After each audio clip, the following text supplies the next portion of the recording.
ये आप जो स्क्रीन पर डेटा देख रहे हैं ना, ये बहुत ही इंटरेस्टिंग डेटा है। ये वो टॉप 10 मॉडल्स हैं जो 1990s से बहुत भारी मात्रा में सेल हो रहे हैं। इसमें नंबर 1 पर आपको दिखेगा Hyundai i10, नंबर 2 पर सेंट्रो है Hyundai की, नंबर 3 पर टाटा की इंडिका है, और फिर बाकी मॉडल्स आप यहाँ पर देख सकते हो। अब यहाँ पर इस पूरी लिस्ट में 10 टॉप मॉडल्स हैं, इस 10 में से 5 Hyundai के हैं, और इसी Hyundai का अभी IPO आ रहा है 27,000 करोड़ का, यानी अब तक का इंडिया का सबसे बड़ा IPO। बहुत ज़्यादा एक्साइटमेंट है इंडिया के पूरे शेयर मार्केट में और IPO मार्केट में। तो यहाँ पर अगर हमें Hyundai के IPO को समझना है तो काफ़ी सारे डेटा को समझना पड़ेगा। तो मैंने क्या किया है कि आज का जो पूरा वीडियो है वो एकदम डेटा बैक्ड बनाया है, ताकि लॉजिक के साथ आपको पता चले कि Hyundai ये कंपनी कैसी है, फंडामेंटली कैसी है, उसका मैनेजमेंट कैसा है, वैल्यूएशन महंगा है या सस्ता है, लिस्टिंग गेन के चांसेस कितने हैं, और लॉन्ग टर्म के लिए कंपनी कैसी है। तो इसमें ऑफकोर्स कंपनी के पास, जैसे पहला आपने डेटा देखा तो कंपनी के बारे में बहुत पॉजिटिव चीज़ें आपको पता चली, लेकिन कुछ बहुत निगेटिव चीज़ें भी है। सारी चीज़ों के बारे में आज के इस वीडियो में हम बात करेंगे। नमस्कार, मैं प्रसाद आपका आज की इस वीडियो में स्वागत करता हूं, और इस वीडियो देखने के बाद इस IPO से रिलेटेड आपके सारे डाउट्स क्लियर हो जाएंगे, ये मेरी गारंटी है। देखिए 1996 में कंपनी ने इंडिया में एंट्री की, और तब जो राज चल रहा था पूरे मार्केट में वो थी मारुति सुजुकी। लगभग 80% का मार्केट शेयर उस दौरान उनका चल रहा था। तभी Hyundai ने देखा कि इंडिया में बहुत बड़ा मार्केट है और इन्होंने यहाँ पर एंट्री करने की सोची। लेकिन प्रॉब्लम ये था कि Hyundai जहाँ पर, जो कि साउथ कोरियन कंपनी है, गलती से नॉर्थ कोरियन निकल गया था, तो ये साउथ कोरियन जो कंपनी है जिसका बाकी जगह पर थोड़ा अलग पर्सपेक्टिव था बिजनेस का कि अच्छी गाड़ियाँ बनाएंगे वगैरह, लेकिन इंडिया में उस जमाने में कार एक बहुत लग्जरी प्रोडक्ट था और एक छोटी सी कार होना भी बहुत बड़ी बात मानी जाती थी। लेकिन अभी पिक्चर बहुत अलग है, तो स्टेप बाय स्टेप हम देखेंगे कि तब क्या था, अब क्या है। तो लॉन्च होने के बाद Hyundai ने मार्केट को अच्छे से भाप लिया और 1998 में Hyundai सेंट्रो लॉन्च की, और सेंट्रो बहुत अच्छे से चली, और इसी अकेले सेंट्रो के बेसिस पर इन्होंने 10% मार्केट शेयर इंडिया में हासिल कर लिया, विच इज़ रियली क्रेजी। उसके बाद इन्होंने एक्सेंट, गेट्स इस जैसी गाड़ियाँ लाई और अपना मार्केट शेयर और बढ़ाया। 2008 to 2010 यहाँ पर इन्होंने i10 और i20 लॉन्च की, जिससे उनका मार्केट शेयर और बढ़ा और 17% का हो गया, 17% का। फिर 2015 में Hyundai ने क्रेटा लॉन्च की, जो कि एक सुपर डुपर प्रोडक्ट रही, और इन सारे कार मॉडल्स के बेसिस पर Hyundai इंडिया की नंबर 2 प्लेयर बन गई विद 17 to 18% का मार्केट शेयर। और अभी रिसेंट की बात बताओ तो पिछले फाइनेंशियल ईयर में Hyundai ने अब तक का अपना सबसे हाईएस्ट सेल दिया है। इन्होंने पिछले फाइनेंशियल ईयर में 6,14,000 कार्स बेची है, जो कि उनका अब तक का ऑल टाइम हाई है। ये देखिए, ये जो आपके स्क्रीन पर है, ये डोमेस्टिक कार का मार्केट शेयर है इंडिया का, जिसमें नंबर 1 पर मारुति सुजुकी है, और उसका मार्केट शेयर धीरे धीरे कम हुआ है। फाइनेंशियल ईयर 2019 में वो 51% पर था, अभी वो 10% से कम होकर 41% पर आया है। Hyundai की अगर बात करें तो 2019 में वो 16.3 का मार्केट शेयर था, बीच में वो 17.4, 17.6 तक गया, लेकिन अभी रिसेंटली कम होकर ये 14.6 तक आया है। क्यों कम हुआ है बताऊंगा आपको। फिर इसके बाद तीसरे नंबर पर टाटा मोटर्स है, जिसका मार्केट शेयर अच्छा खासा बढ़ा है, 7% से अभी ये 12.2% तक आया है। तब आपके दिमाग में ये सवाल तो आया होगा कि पिछले 5 साल में ऐसा क्या हुआ है कि मारुति सुजुकी है या फिर Hyundai है, इनका मार्केट शेयर कम हो रहा है। तो अगला ग्राफ रेडी है आपके लिए, जिससे आपको ये क्लियर पिक्चर आ जाएगी कि क्यों कम हुआ है। तो देखिए यहाँ पर आप देख सकते हो, तो इंडिया में जो हैचबैक गाड़ियाँ हैं i10, i20 वगैरह, इनका जो मार्केट शेयर है वो ड्रास्टिकली कम हुआ है। छोटा मोटा कम नहीं हुआ, ड्रास्टिकली कम हुआ है। वो फाइनेंशियल ईयर 2019 में 46-47% का था, यानी जितनी गाड़ियाँ इंडिया में बेची जाती थी 2018-19 में, उसमें से लगभग आधी हैचबैक थी। लेकिन अभी पिक्चर कंप्लीटली चेंज हो गया है।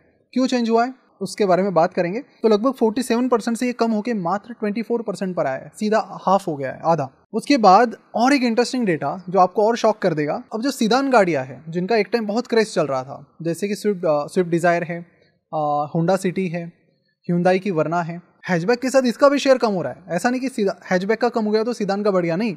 सीडान का मार्केट शेयर तो 50% से ज़्यादा से कम हुआ है, लगभग 60% से कम हुआ है, विच इज़ वेरी शॉकिंग। तो यहाँ पर एक चीज़ है जिसने पूरा ये मार्केट खा लिया है हैचबैक का और सीडान का, और वो है SUV यानी स्पोर्ट यूटिलिटी व्हीकल्स। अब देखिए 23% का मार्केट शेयर था इनका FY 2019 में, और वो अब सीधा हो गया है 50% से भी ज़्यादा, यानी डबल से भी ज़्यादा की ग्रोथ यहाँ पर SUV में दिखाई दे रही है। और यही रीज़न है कि मारुति सुजुकी और Hyundai इनका मार्केट शेयर कम हुआ है। क्यों कम हुआ है पता चला आपको। अब देखिए मारुति सुजुकी और Hyundai में एक चीज़ मिसिंग है, उसके बारे में बात करूंगा आगे और डेटा पॉइंट्स के साथ। लेकिन इंडिया में ये जो बदलाव आया मार्केट में, this is because of the customer preference. जो यंगस्टर्स हैं दे आर प्रीफरिंग थोड़ी अच्छी गाड़ियाँ, बिग गाड़ियाँ।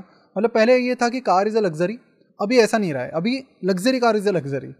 तो बड़ी बड़ी गाड़ियाँ लोग पसंद कर रहे हैं, और ये कोई छोटा मोटा गेम नहीं हो रहा है। 100 गाड़ियाँ इंडिया में बेची जा रही तो 50 से ज़्यादा SUVs हैं, इतना ये शॉकिंग डेटा है, और ये लगातार बढ़ ही रहा है।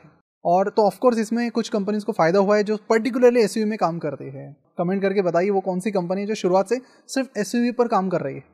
उसके बारे में हम आगे डेटा पॉइंट्स के साथ बात करेंगे। वीडियो में आगे बढ़ने से पहले आपको बता दूं कि हमारी FMVM यानी financial modelling and valuation mentorship की बैच अभी अक्टूबर में शुरू हो रही है। अगर आपको फाइनेंस में बहुत डिटेल में जाकर ये चेक करना है कि कंपनी के फाइनेंशियल्स आगे चलकर कैसे परफॉर्म करेंगे, आने वाले टाइम में कंपनी की ग्रोथ किस तरह से होगी, उसकी फाइनेंशियल मॉडलिंग फिर कैसे करनी है और उसके बेसिस पर उसका DCF मेथड से यानी डिस्काउंटेड कैश फ्लो मेथड से वैल्यूएशन निकाल के कैसे पता करे कि कंपनी अंडर वैल्यूड है या फिर ओवर वैल्यूड, तो ये सारी चीजें सीखने की अपॉर्चुनिटी अभी आपके पास है। 3 महीने की ये वीकेंड बैच चलती है, जिसके बाद आखिरी चंद सीटें बची है। तो अभी नीचे डिस्क्रिप्शन और कमेंट बॉक्स में दी गई लिंक पर क्लिक करके गूगल फॉर्म फिल कीजिए, जिसके बाद अगर आप शॉर्टलिस्ट होते हो तो आपको काउंसलिंग सेशन की लिंक मिल जाएगी। So don't miss out on this opportunity.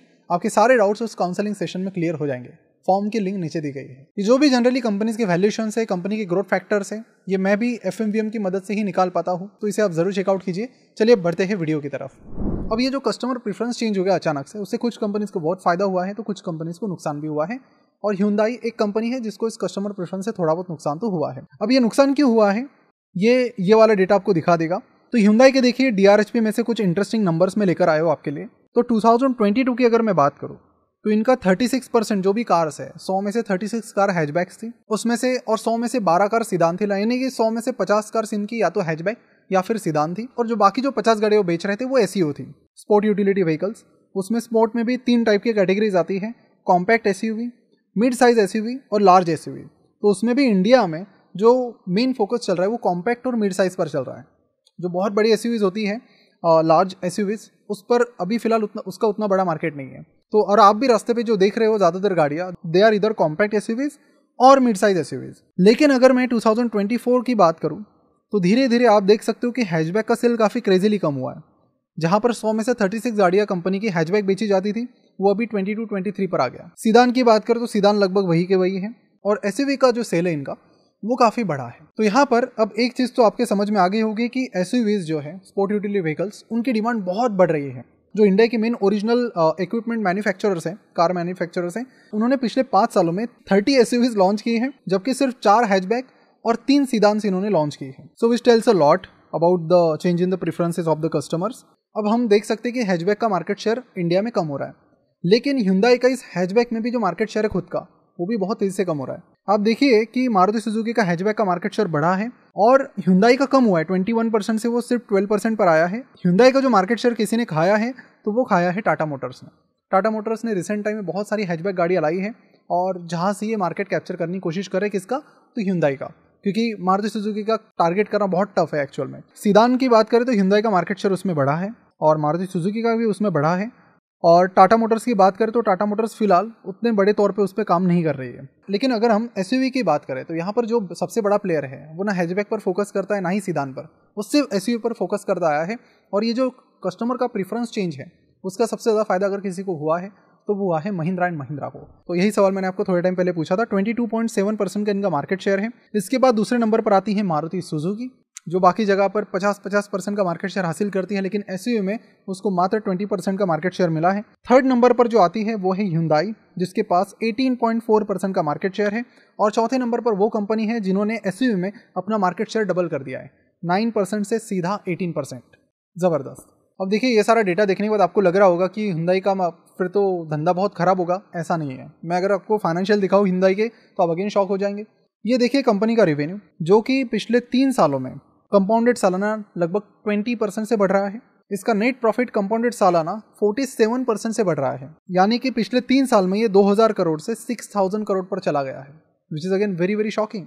तो धंधे में बरकत तो है, काफ़ी अच्छी ग्रोथ है, लेकिन यहाँ से आगे की अगर बात करें तो मामला थोड़ा टफ होता हुआ दिखाई दे रहा है। बिकॉज जहाँ पर इलेक्ट्रिक मोबिलिटी में काफ़ी सारी ऑटोमोबाइल कंपनीज इन्वेस्ट कर रही है, अपना धंधा बढ़ा रही है, Hyundai वहाँ पर फोकस करने के लिए रेडी नहीं है। अब क्यों फोकस नहीं कर रही है, उसके लिए हमें मैनेजमेंट का बिहेवियर देखना पड़ेगा, जो काफ़ी अजीब मुझे लग रहा है। अब कंपनी ने बस कुछ टाइम पहले, अभी कंपनी IPO ला रही है, 15 तारीख को खुल रहा है, ट्यूसडे को, थर्सडे को खत्म हो जाएगा। 27,000 करोड़ का IPO है, इतना बड़ा IPO है, लेकिन इनकी हरकतें बड़ी अजीब लग रही है मुझे। इस चीज़ की एक्चुअली कोई बात नहीं कर रहा है, लेकिन सबको ये पता होना चाहिए। इस कंपनी ने भी कुछ ही दिन पहले अपना डिविडेंड डिक्लेयर किया, और डिविडेंड कोई छोटा मोटा नहीं है। 6000 करोड़ का नेट प्रॉफिट है पिछले फाइनेंशियल ईयर में, तो डिविडेंड कितना देना चाहिए कंपनी को? 500 करोड़ का, 700 करोड़ का, ठीक है, ज़्यादा से ज़्यादा 1000-1500 करोड़ का।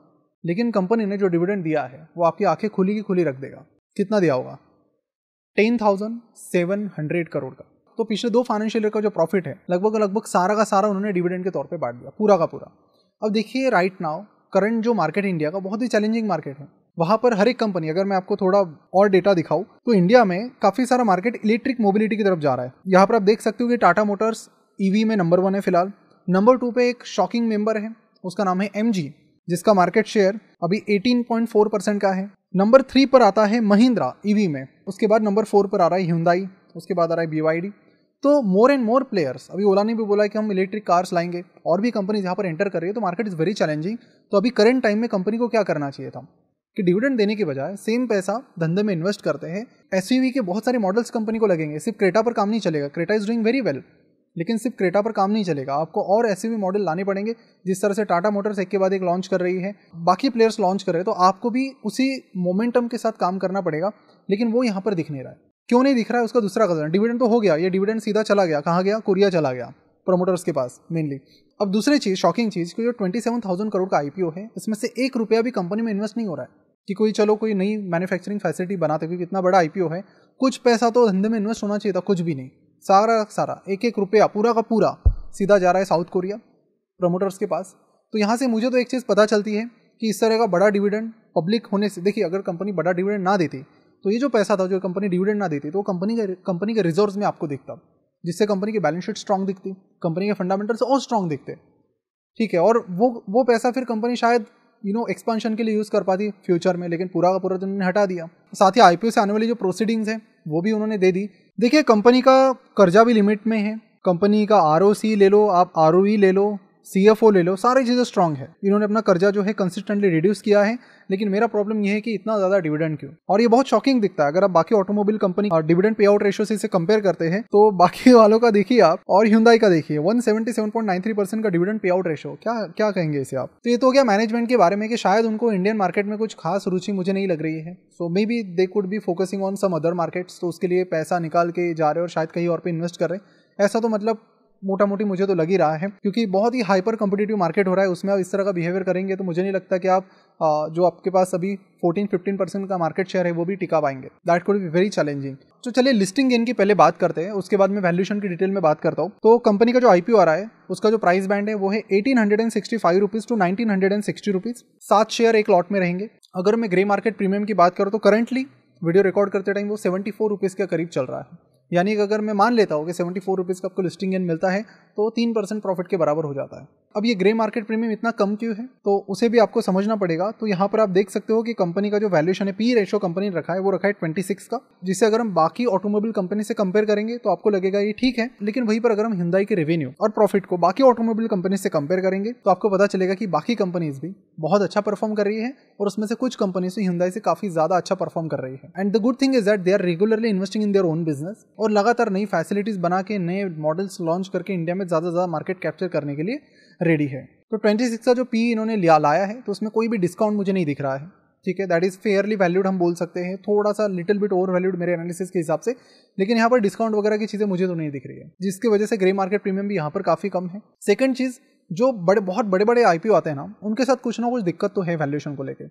अभी मैं रिसेंटली विजय शेखर शर्मा की क्लिप सुन रहा था, जहाँ पर वो बोल रहे थे कि हमसे जो गलती हुई है वो ये है कि हमने गलत इन्वेस्टमेंट बैंकर ढूंढे हैं। मुझे बहुत शॉकिंग लगा कि ऐसा वो कैसे सारी चीज़ें किसी और पर थोप सकते हैं, जबकि उनके जो CFO है मधुर देवरा, उनका स्टेटमेंट ये था कि हम चाहे तो अपने IPO को, पेटीएम के IPO को बहुत ज़्यादा वैल्यू पर रख सकते थे, बहुत ज़्यादा प्राइस पर रख सकते थे, लेकिन हम कस्टमर्स के लिए कुछ डिस्काउंट रखना चाहते थे, और इसीलिए हमने 2100 रुपये पर अपना IPO लाया। एंड ठीक है, उसके बाद क्या हुआ वो तो सबको पता है। तो LIC का आप ले लीजिए, it was also quite over valued, जिसके बारे में उसके IPO वीडियो में मैंने बात की थी। तो यहाँ पर अगर हम इसकी भी बात करें Hyundai की, तो सेम पैटर्न ये भी फॉलो कर रहे हैं कि साइज ज़्यादा है तो ज़्यादा प्राइस रखो। आज आप देखेंगे तो पेटीएम की जो शेयर प्राइस है वही घूम रही है, LIC की शेयर प्राइस वही घूम रही है। इसके फंडामेंटल अच्छे हैं कंपेयर टू दोज कंपनीज। उन दोनों कंपनी से कंपेरेटिवली Hyundai के फंडामेंटल बेहतरीन है, but the problem is that कि वैल्यूएशन उन्होंने थोड़ा हायर साइड रखा है, और मैनेजमेंट फिलहाल उतना बुलिश नहीं लग रहा है इंडिया पर, और ये क्लियर है। जो डिविडेंड इन्होंने निकाला है उनसे उनकी नीयत के बारे में भी पता चलता है। और आने वाले टाइम में बच्चे को पता है कि EV में, मतलब EV अच्छा खासा मार्केट खाने वाला है,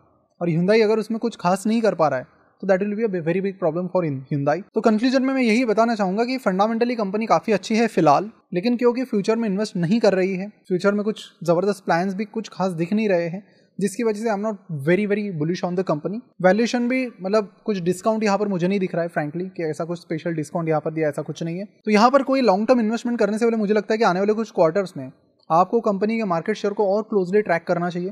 इलेक्ट्रिक व्हीकल में पर्टिकुलरली कितना मार्केट शेयर इनका बढ़ रहा है, और अगर आप मार्केट शेयर देखेंगे तो एसयूवी का देखना, एसयूवी का और इलेक्ट्रिक व्हीकल का, इन दोनों सेगमेंट्स का देखना, बिकॉज अल्टीमेटली धंधा यही से आने वाला है इंडिया में, ऑटोमोबाइल का।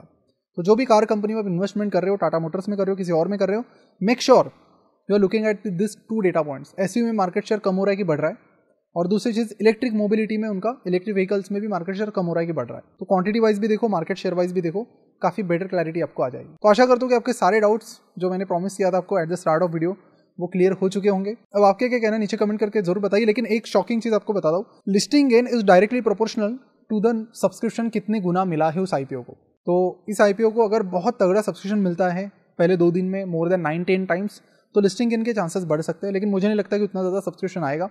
तो जो आईपीओ में सब्सक्रिप्शन 10 टाइम से कम होता है, वहाँ पर जो लिस्टिंग गेन की प्रोबेबिलिटी बहुत कम हो जाती है। और मैं ऐसे नहीं बोल रहा हूँ, this is very data backed, आप वो भी देख लेना। अगर लिस्टिंग गेन के लिए आप इंटरेस्टेड है तो ग्रे मार्केट प्रीमियम तो ऑलरेडी कम है। 2 चीज़ें मैटर करती है, जीएमपी और कितना सब्सक्रिप्शन मिला है। तो जीएमपी तो ऑलरेडी वेरी लो है, तो 15 तारीख 16 तारीख को आप जीएमपी देख लेना, और उसके बाद कितने गुना सब्सक्राइब हो रहा है। अगर 10 गुना से ज़्यादा सब्सक्राइब नहीं है तो लिस्टिंग गेन के चांसेस आपके वहाँ पर ऑटोमेटिकली कम हो जाते हैं। और लॉन्ग टर्म की बात करें तो मुझे लगता है कि अभी एंटर करके कोई ज़्यादा सेंस शायद नहीं बनेगा। तो डिटेल रिसर्च कीजिए, इसका डेटा ट्रैक कीजिए, इनके क्वार्टरली रिजल्ट्स को ट्रैक कीजिए, और उसके बाद अपनी डिसीजन लीजिए। सो आई होप ये डेटा आपको काफ़ी मदद करेगा। तो वीडियो आपको कैसा लगा नीचे कमेंट करके जरूर बताइए। ज़्यादा से ज़्यादा लोगों तक इस वीडियो को पहुँचाइए, ताकि उन्हें भी Hyundai के आईपीओ की रियलिटी पता चले, उसके कुछ positive factors, negative factor, total चीज़ें पता चले, ताकि उसके बेसिस पर वो अपना एनालिसिस आगे का कर सके। इतना बड़ा डीआरएचपी पढ़ के सारा डेटा लाने में बहुत एफर्ट्स लगते हैं। तो अगर सारी चीज़ें पसंद आई हैं तो लाइक कीजिए, अब तक सब्सक्राइब नहीं किया तो ज़रूर चैनल को सब्सक्राइब कीजिए, बिकॉज बहुत ही क्वालिटी और इन डेप्थ रिसर्च वीडियोज़ हम लाते हैं। तो कभी भी रैंडम वीडियोज़ नहीं लाते हैं, यही हमारी पहचान है।